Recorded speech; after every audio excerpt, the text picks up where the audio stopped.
This is Ryan Pierce, host of Completely Serious. Thanks for listening to the following broadcast on Public House Media. How's it going, everybody? Hey guys, This is Keith. and Katie from Coffee with Keith and Katie on Public House Media. Thanks for listening to the following broadcasts on Public House Media.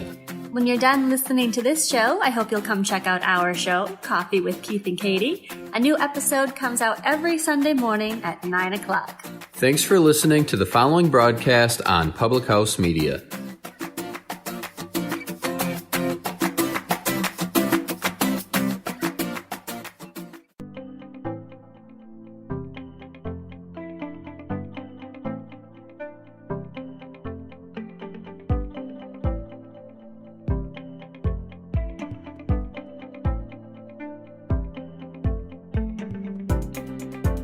Hello, everyone. It is No Filter Friday on Public House Media, and this week, I'm doing a peel right now, so we're kind of kicking it old school with the headband and some old school LaCroix because you can't go wrong with sparkling water. If your water doesn't sparkle, what are you doing with your life? So let's take a second and share real fast. So everybody can come and hang out with us because that's important. That's why we do the show live, because it is a group discussion. Share. Any hoozles. This evening is all about the enablers that, make all of this, make this crazy Hollywood turn. I mean, that's what they do. I would say that it's a profession around here, being an enabler in any fashion, because there's a whole gamut of them from A to Z, and some of them are just like your run-of-the-mill yes man type of people that work for people and be like, oh yeah, that's a great idea, totally, you should 100% do it, knowing good and well that it is a terrible idea, but they turn people loose. And then there's other people that are the worst sorts of enablers, and they're like, oh, did you want to do that terrible thing? Let me make that happen for you. For, whatever gain they feel like they're getting. So let's do, oh, yay! Headgear is better. David Bobke says sound is good and headgear is better. Isn't it cute? I love this thing. If you don't have a headband for skincare, get yourself one. They're life-changing. Seriously, I hate the number locks on my laptop. It's like literally the worst. All right. Post. Okay, I think we should be good to go there. Okay, so I have been wanting to do a show dedicated to the good old classic Hollywood enabler basically since I started doing this show, which is like almost a year now, which is crazy. Like, I can't believe it. Like, the article that we're going to talk about is from October of last year, and I'm like, oh my goodness, it's like almost our year anniversary, kids. Like, it's so close. So I've been struggling to find a way to really articulate the process in the professionalism that is an enabler in Hollywood. And I found this Vox article, which I normally wouldn't take anything from, but it's really good at really picking apart how the system works. And the key phrase in the whole thing is that these guys that are doing this, these people that are, abusing people, taking advantage of people, raping people, molesting people, sexually assaulting people, the list goes on and on and on and on. They're not an island. They're not in this by themselves. There are people that are working in this machine of abuse. So again, this is from October 10th. It's like almost a year old, this article from Vox, and there's Harvey's little confused face there. So it talks about Ronan Farrow's report on the allegations against Hollywood mogul Harvey Weinstein, published in the New Yorker Tuesday, includes a number of disturbing revelations. One of them isn't about Weinstein. It's about all the people around him what all the people around him did to allow his alleged behavior to continue. And it wasn't just Harvey either. Bob was in on this too. Harvey's obviously like the ringleader of this, but do not for 1 second sit back and think that Bob Weinstein is not a part of this little shenanigan, because he absolutely is. And the people that work for them too. Although I will say, before we really, really get into this, there are definitely people that knew about all of these things. Again, it was an open secret, 100% for sure. But the people that had the ability to do anything about it are next to none. Like, yeah, they could stand up and be like, you shouldn't do that, or that's not right, or I'm not going to help you do this. You're going to have to find somebody else to help you do this. A couple of those people exist that had that choice, but when you're going up against such a huge person, then if you go back a bunch of episodes, I did an episode just dedicated to the money and the time and the resources Harvey expended on building dossiers against the people that have accused him, and going up against that, I wouldn't wish on anybody. Like, he spent, $600,000 and on a bunch of private investigations firms that had former KGB and former Mossad and like all these, professional clandestine people, because people accuse him of raping them or sexually assaulting them. So going up against that is really, really hard, and I'm not discounting any of that. But there are people that were not only enabling, but contributing to this machine. According to Farrow, Weinstein didn't operate in a vacuum. Rather, he writes, employees describe what was, in essence, a culture of complicity at Weinstein's places of business, with numerous people throughout the companies fully aware of his behavior, but either abetting it or looking the other way. It goes back to what I said about not being able to do anything about it. Ultimately, Weinstein would bear the blame for any harassment, assault, or rape he is accused of committing, but if Farrow's account is accurate, then he could not have gotten away with so much for so long without the help of a succession of enablers. The allegations against him are part of a larger pattern. Few powerful men are entirely alone in their mistreatment of women. Often, they rely on others to help them attract new targets and clean up their messes. Let's not leave men out of this too, because there's definitely mistreatment of men as well. Hashtag Terry Crews. Often they rely on others to help them attract and clean up their messes, and stopping men in power from abusing women or other people, may require dismantling the cultures of complicity they build up around themselves. One female executive of the Weinstein Company told Farrow that Weinstein would routinely set up meetings with women late at night, usually at hotel bars or in hotel rooms. And in order to make these women feel more comfortable, he would ask a female executive or assistant to start those meetings with him. It almost felt like the executive or assistant was made to be a honeypot to lure these women in, to make them feel safe, she said. This is so important that it's coming from another woman, because there's also, I guess it's not like the traditional sense of a beard, but you have a lady there doing something that she's just doing a favor. She's not actually doing anything. I don't know if honeypot is quite the word for it, but sure, whatever. Another woman told Farrow that she was asked to serve as such a honeypot during the beginning of meetings between Weinstein and the women. At one such meeting, Weinstein asked her to tell the other woman present how good of a boyfriend I am. She said at the meeting, stopped briefly after Ambra Batalina Gutierrez, a model, accused Weinstein of groping her. But she said he couldn't help himself. A few months later, he was back at it. I think that's the girl. Don't quote me, but I'm pretty sure this Gutierrez chick is the one that the voice recording is of. Greg Weinstein, or we're still talking about R.P. Weinstein?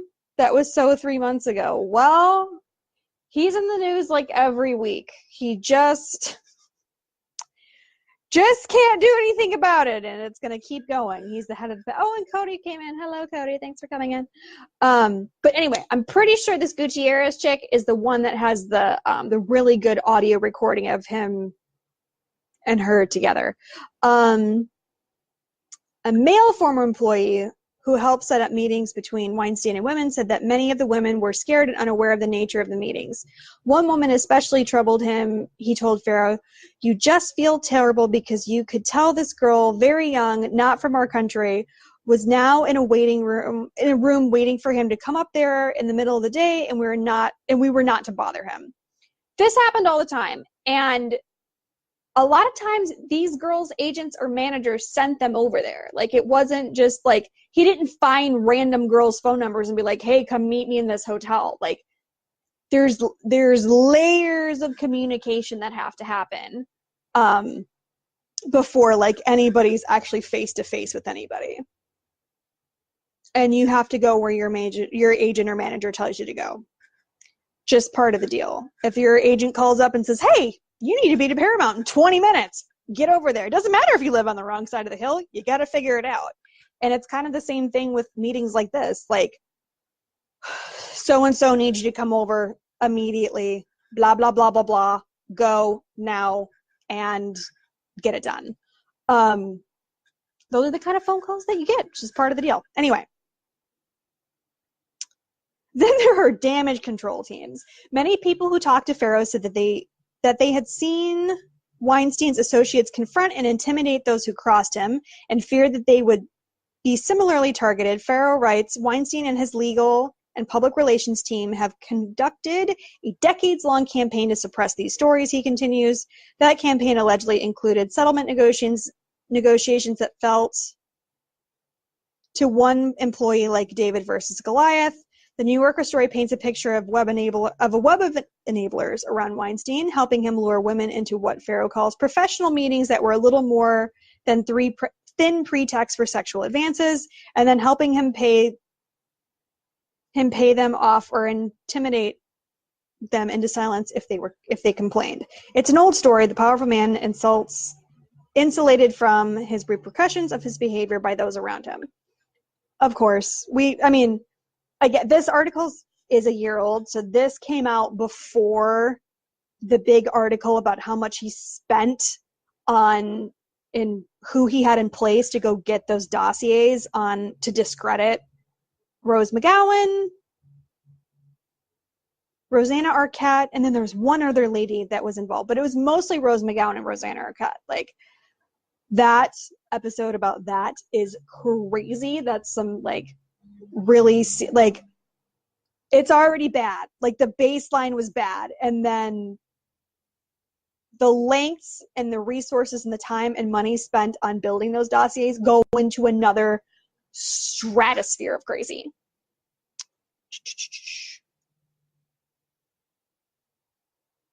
Lawsuits and complaints against Fox News have offered numerous apparent instances of this phenomenon. Andrea Tantaros, a former Fox News host, that she said that when she complained about a sexual harassment against Roger Ailes, then the CEO of Fox News, she was told by another executive at the network that Roger is a powerful man and she should not fight this. A former Fox News booker said she was expected to hire attractive staffers and then send them to Ailes. Emily Crockett wrote at Vox, or "Find me horse," as she said, Ailes put it. A former field advisor for the Republican National Committee told Gabriel Sherman of the New York Magazine that after she refused Ailes advances, a job she had been expecting fell through. A friend told her word went out that you weren't to be hired. More recently, Scotty Nell Hughes accused Charles Payne, a Fox News anchor, of raping her. She also said two female Fox executives tried to discredit her allegations by feeding a story about her to the National Enquirer. A highly placed executive who smears a whistleblower to cover for a star certainly deserves his or her share of the blame. And they absolutely do. Oh, hello, Bobby Schroeder. Thanks for coming in. They absolutely do. Like, as far as I'm concerned, you're an accomplice to a crime, or maybe racketeering or something to that effect. But anybody who touched the plotting and the scheming and the execution of any of this abuse or rape or whatever, like, they had their hand in the pot to begin with, so they should have the hand in the pot for the consequences. Like, this is, like, you can't Like, okay, say this one person actually did the sexual misconduct at work, but these 3 other people helped them do it, then they should be accountable for their actions as well. And I think that would help a lot in the grand scheme of things, is that if everybody was held responsible, everybody's name came out.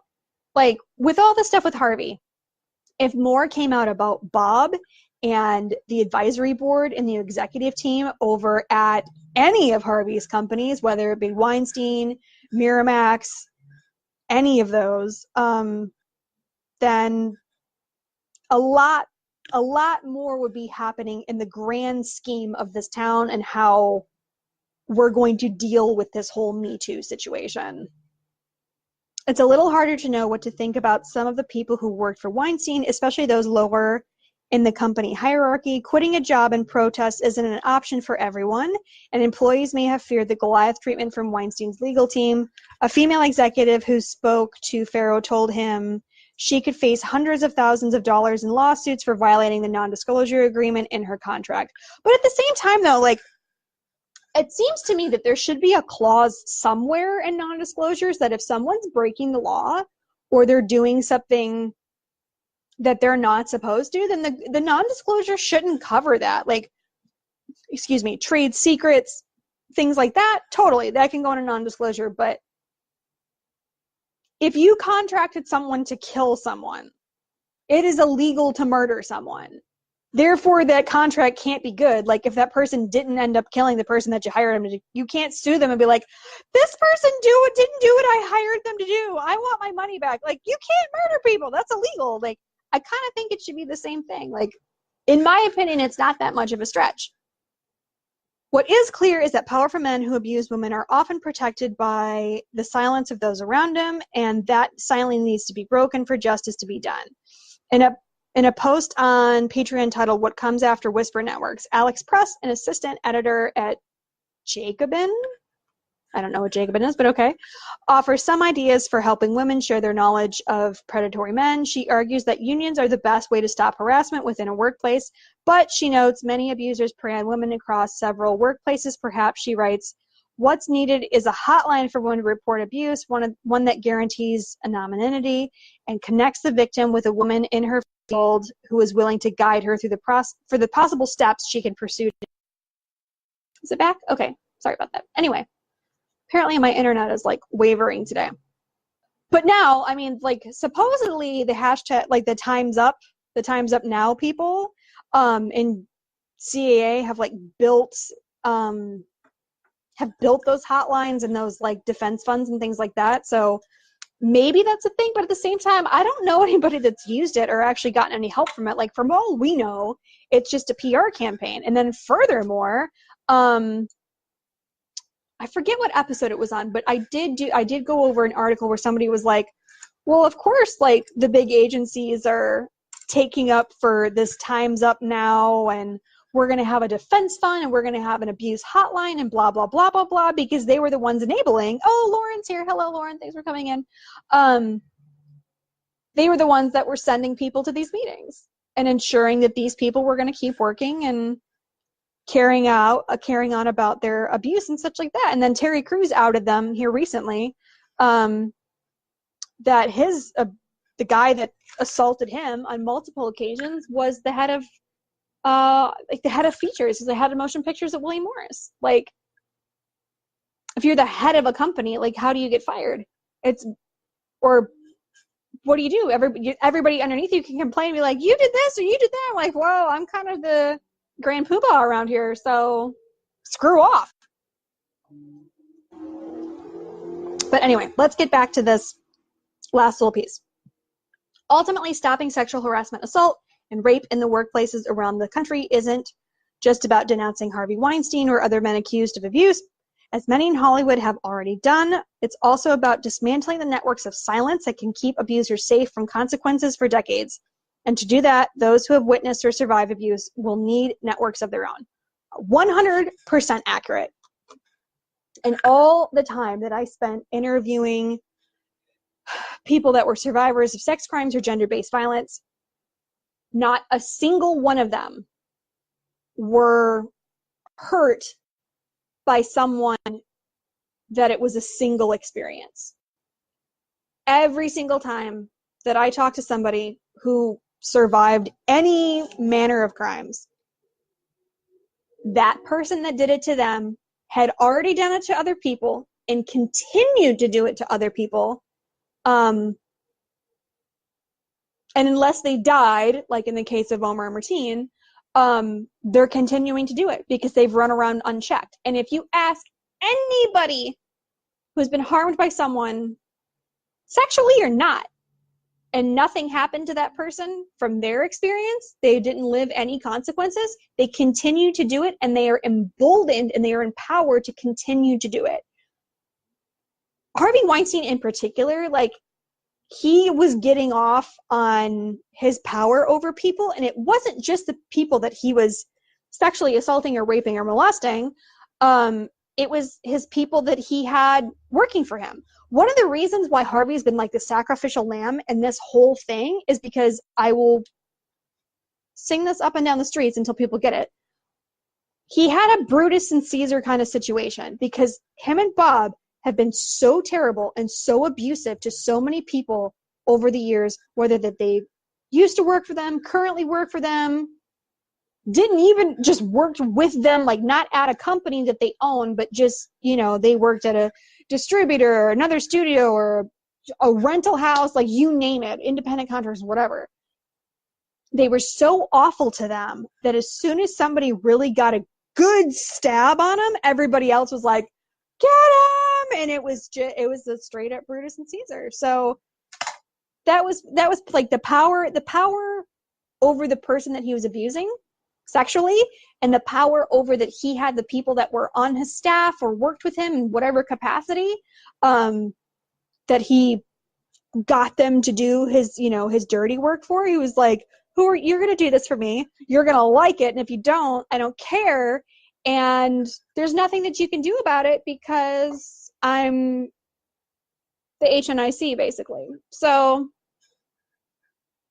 that's, you know, the life that everybody had to live. But now things are changing in the world. Cate Blanchett, I think I've talked about this before. Cate Blanchett has maintained through this whole thing that even when she was underage, when she wasn't even 18 yet, that her agent or her manager would send her over to go see Harvey at like 11 o'clock at night. And she'd be like, Harvey, I have school in the morning, I have to go. But everybody was in on it. And if you want to work, if you want to keep money coming in to pay your bills and keep working in the career that you fought tooth and nail to have, you have to do what your agents and managers tell you. It's just the way it is. I think people that live outside of Hollywood think that, like, if you're an actor or an actress or a singer or whatever, like, that your people are there to serve you, and it couldn't be more of like an opposite relationship, basically. Like, those people have offices and you have to pay for X amount of square feet, otherwise you're tossed on your ear or worse. And that's if you're lucky enough to have people. You know, not everybody's lucky enough to have representation, which is a whole other battle to go down, because then you don't have anybody in your court, whether their best interest is in your best interest is in their heart or not. Like, then you don't have anybody. You're just out here flapping in the breeze without anything for you.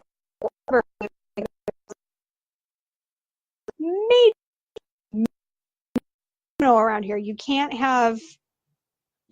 really get, like, unless you're at like Bill Murray status and you have a 1-800 number and like people call it, leave a message, and like maybe you'll call them back. Like, unless you're doing that, unless you're doing the Bill Murray, then you're stuck with the system as it is. So when you think about, or you read these stories, or you hear people accusing people, don't think about like just the two people involved that are in the headline. Like, think about the web of people that it took. The sea supporting the island to keep to keep the cycle going, because it is a machine. It is absolutely a machine. And then some of these people have been doing it for so long, they've got it down to a science. Like it's like an Amazon Prime delivery. Like it's coming on schedule all the time, and there's nothing that anybody can do about it. And throwing a wrench in that machine is next to impossible. But hashtag Me Too is doing it in whatever capacity that it is, and we're all trying to work on it. So thanks for coming in for No Filter Friday on Public House Media. Me and my masking, my toning, my peeling, all of that stuff. I gotta get it together. I just waxed my eyebrows the other day, so I figured it was a good time to peel. No time like the present, right? So thanks for coming by. Check out other shows on Public House Media. There's some new ones, which are super cool. There's new sports shows, some other fun things. Not dark and twisted like No Filter Friday. The only person that you're going to find that's talking about anything this dark and twisted on Public House Media, or maybe any network. Like, to my knowledge, nobody else is doing a show exclusively about what's going on with hashtag Me Too. So you're stuck with me, folks, basically. So I will see you later. I will see you next week. Thanks for coming by. Have a good one.